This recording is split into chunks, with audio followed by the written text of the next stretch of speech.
PST और topic है हमारा आज का संयुक्त हिंदू परिवार।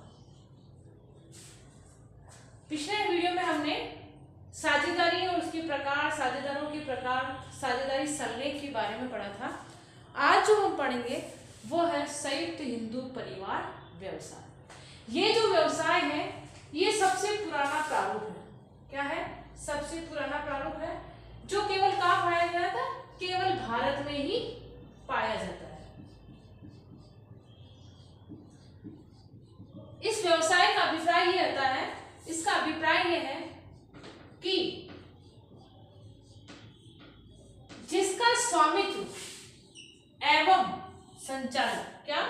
स्वामित्व एवं संचालन, यानी जिसको व्यवसाय को चलाने वाला और स्वामित्व यानी उस पर अधिकार रखने वाला एक संयुक्त हिंदू परिवार का क्या होता है? सदस्य होता है।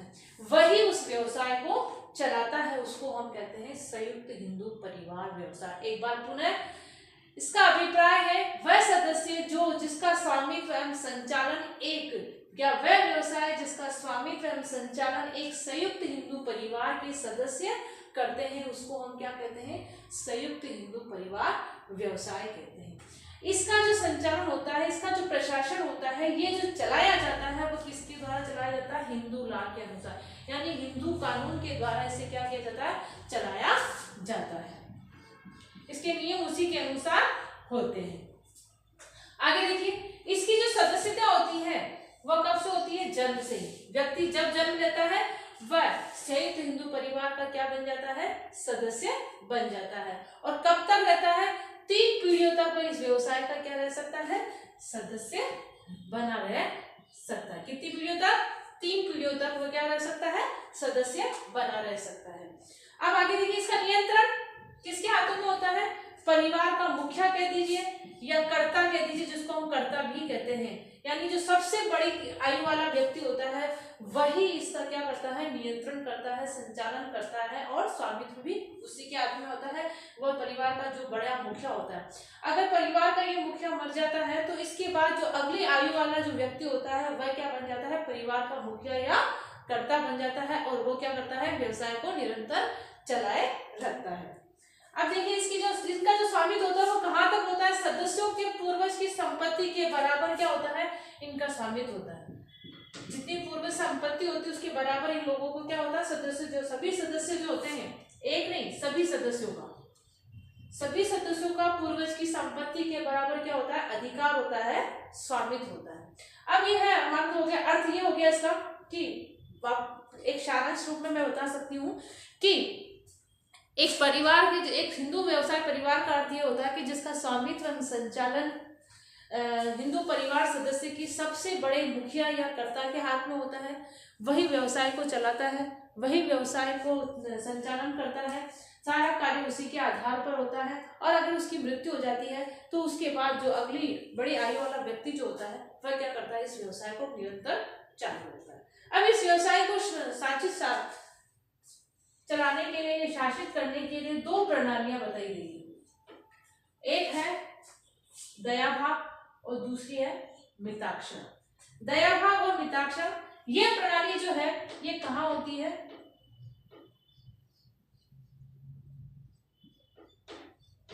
ये जो प्रणाली है वह पश्चिमी बंगाल में प्रचलित है, प्रचलन में है।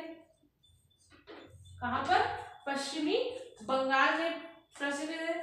इसके अंतर्गत इस परिवार में पुरुष और स्त्री, पुरुष और स्त्रियां क्या होती है? सदस्य दोनों ही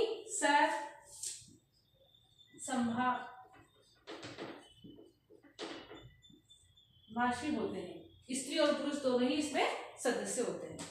अब दूसरा देखिए, कहाँ होती है? दयाभाग पश्चिमी बंगाल में प्रचलित है, जिसमें स्त्री और पुरुष दोनों ही शामिल होते हैं। मिताक्षर ये प्रणाली पश्चिमी बंगाल को छोड़कर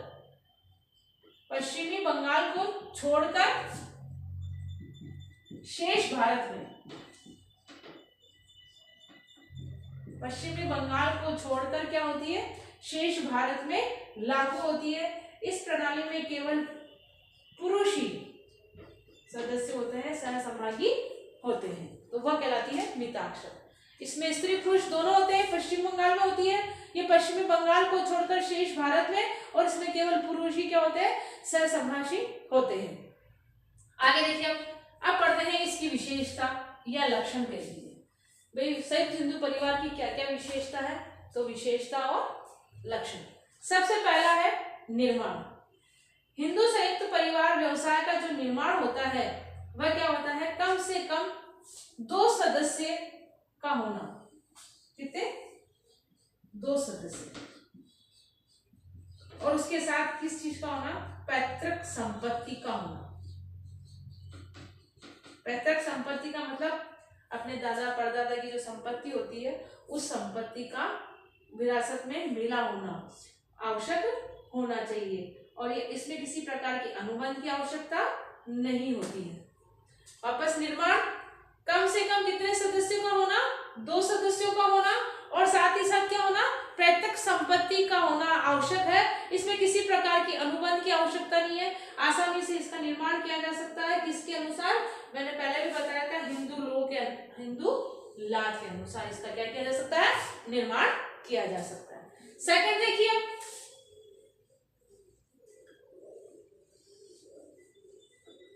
दायित्व।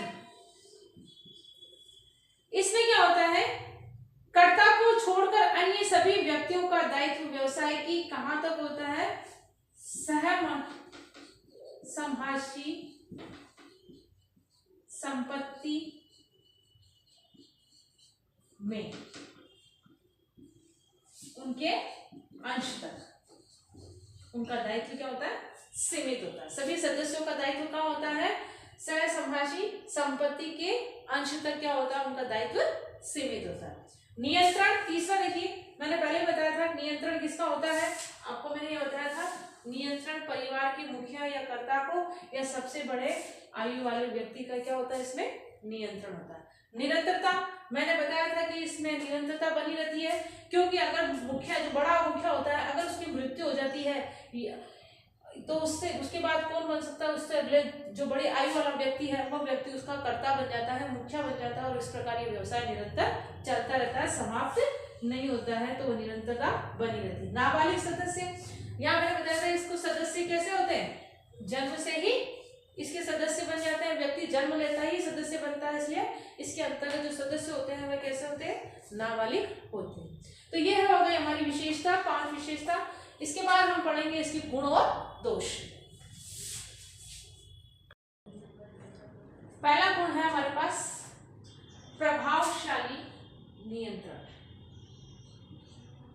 इसका मतलब ये होता है कि प्रभावशाली नियंत्रण का मतलब ये होता है कि जो कर्ता होता है वह कर्ता क्या करता है, सारे निर्णय वह स्वयं लेता है, सारे अधिकार भी क्या होते हैं इसी के पास होते हैं। तो ऐसी स्थिति में वहां पर क्या होती है, टकराव की स्थिति नहीं होती है। टकराव नहीं होता है क्योंकि कोई भी व्यक्ति इसके अंतर्गत हस्तक्षेप नहीं करता है।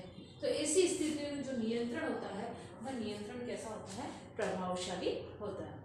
यानी कर्ता जो होता है उसका संचालन का करना, उनमें स्वामित्व करना, निर्णय लेना, ये सारे अधिकार किसके पास होते हैं, कर्ता के पास होते हैं। तो इस प्रकार उसके बीच में टकराव या कह दीजिए कि मतभेद की संभावना नहीं होती है, कोई भी उसके निर्णय में हस्तक्षेप नहीं करता है, तो वहां पर नियंत्रण कैसा होता है, प्रभावशाली होता है। अगला देखिए सेकंड, स्थायित्व। मैंने बताया था आपको भी पहले भी इसमें कि इसमें क्या होती है, यहाँ पे मैंने आपको समझाया था निरंतरता, वही चीज है यहाँ पे स्थायित्वता क्यों होती है, क्योंकि परिवार का मुखिया क्या होता है, कर्ता होता है, यानी सारा कार्य किसके द्वारा किया जाता है, इसके द्वारा किया जाता है। अगर इसकी मृत्यु हो जाती है तो क्या होता है, अगला बड़ा आदमी क्या बन सकता है, बड़ी आयु वाला, वो क्या बन सकता है, मुखिया बन सकता है। तो व्यवसाय वहां पर रुकता नहीं और कंटिन्यू निरंतर क्या होता है, चलता रहता है, यानी उसकी स्थायित्वता बनी रहती है, वहां पर ये व्यवसाय जो है वो समाप्त नहीं होता है। सदस्यों का दायित्व सीमित, पहले भी मैंने बताया था इनका दायित्व कहाँ होता है, सहसंभाषी जो संपत्ति होती है उसके अंशों तक क्या रहता है, इनका दायित्व कैसा रहता है, सीमित रहता है। यहाँ तक कि वो अपने तब भुगतान कर सकते हैं, बाकी उसका कोई सदस्यों का कोई दायित्व नहीं होता। सारा दायित्व किसका होता है? मुखिया या कर्ता का होता है। अगला देखिए, निष्ठा एवं सहयोग में वृद्धि। क्यों निष्ठा एवं सहयोग में वृद्धि होती है?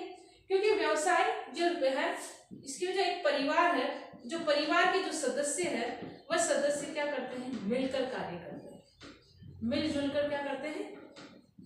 कार्य करते हैं। तो ऐसी स्थिति में एक दूसरे के प्रति वह क्या नजदीक आते हैं, एक दूसरे के भावनाओं को समझते हैं, उनकी इच्छाओं को समझते हैं। तो वहां पर किसकी वृद्धि होती है? सहयोग की वृद्धि होती है और निष्ठा की वृद्धि। ये है हमारे। अगला आगे देखिए, इसके हम पढ़ेंगे सीमाएं या दोष पढ़ेंगे।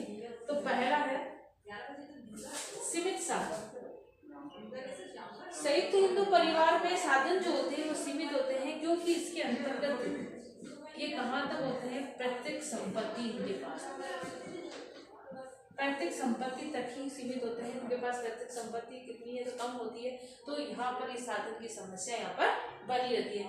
यानी ये कहाँ तक सीमित है? एक संस्था में जो पैतृक संपत्ति होती है वहां तक ही ये लोग क्या होते हैं? आश्रित रहता है, पैतृक संपत्ति तक ही आश्रित है। तो ऐसी स्थिति में वहां पर सीमित पूंजी की क्या बनी रहती है? समस्या बनी रहती है। सेकंड देखिए, कर्ता का असीमित दायित्व। इसके अंतर्गत निर्णय लेने, पहले भी बताया था मैंने, निर्णय लेने और प्रबंध लेने में किसका अधिकार होता है? केवल कर्ता का ही अधिकार होता है, सारे निर्णय वही रहता है। तो ऐसी स्थिति में असीमित दायित्व का भार या बोझ जो कह दीजिए वो भी किसका होता है?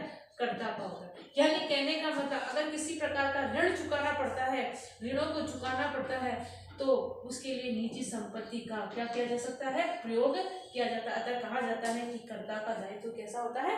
असीमित होता है। कर्ता का प्रभुत्व, यहाँ पर पहले मैंने बता दिया, प्रभुत्व किसका रहेगा? मात्र केवल किसका रहेगा? कर्ता का रहेगा। कोई भी उसमें हस्तक्षेप नहीं कर सकता है। तो ऐसी स्थिति में वहां पर क्या होती है? मतभेद व टकराव की स्थिति उत्पन्न होती है।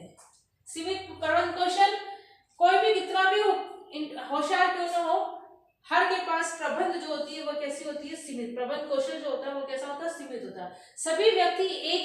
एक व्यक्ति सभी कार्यों में होशियार नहीं होता है, किसी एक कार्य में क्या होता है? वह होशियार होता है। तो ऐसी स्थिति में वहां पर भी क्या होता है? जो कर्ता होते हैं वह सभी कार्यों में निपुण नहीं होते हैं। तो वहां पर भी अनेक प्रकार निर्णय लेने में ऐसे निर्णय ले लेता है जिससे क्या होता है कि परिणाम, उसे गलत परिणाम या नुकसान होने की ज्यादा संभावना रहती है। तो अतः कहा जाता है कि वहां पर भी कर्ता के अंतर्गत सीमित प्रबंध कौशल पाए जाते हैं। तो यह है हमारे संयुक्त हिंदू परिवार व्यवसाय की परिभाषा बता दी मैंने आपको। इसकी दो प्रणालियां हैं, फिर इसके लक्षण, गुण और विशेषता मैंने मुझे बताई है, फिर गुण और ये दोष, ये सारे मैंने बता दिए। ये आपको अपनी CW कॉपी के अंतर्गत नोट्स के रूप में कंप्लीट करने हैं। धन्यवाद।